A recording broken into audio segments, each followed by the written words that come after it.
മണിക്കുന്ന് മലയിലെ ഉത്സവത്തിലൊക്കെ പങ്കെടുത്ത് ഞങ്ങളിതാ ഒറ്റക്കല്ലിലെത്തി. കവണപ്പാറ എന്നും കൂടെ പറയും. ശ്രീരാമൻ കവണയ്ക്ക് ഉപയോഗിച്ച കല്ലാന്നാണ് പറയുന്നത്, ഒറ്റക്കല്ല്. ഇതിനെ 3 പ്രാവശ്യം വലം വെച്ചിട്ട് വേണം അമ്പലത്തിൽ പോയി കഞ്ഞി കുടിക്കാൻ. 3 പ്രാവശ്യം വലം വയ്ക്കാൻ. വായോ. അവളുടെ പേര് അവന്തിക. ഓക്കെ, എല്ലാരും അവന്തി എന്നാ വിളിക്കുന്നത്. ഓക്കെ, ഏത് ക്ലാസ്സിലാ പഠിക്കണേ? 9. ഏത് സ്കൂളാ? ബീനാച്ചി. റാലിമ അറിയോ? അവരുടെ ഇന്റർവ്യൂ ഞങ്ങൾ ആ സ്കൂളിൽ വന്ന് എടുത്തായിരുന്നു. നല്ല കവയിത്രിയാണ് കേട്ടോ. പിന്നെ എങ്ങനെയുണ്ട് ഈ അനുഭവം? എന്താണ് ഈ ഒറ്റക്കല്ല് 3 പ്രാവശ്യം വലം വെച്ചപ്പോ?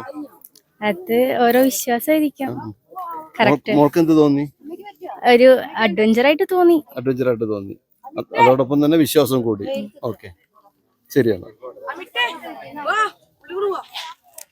കൂട്ടാ കേട്ടോ.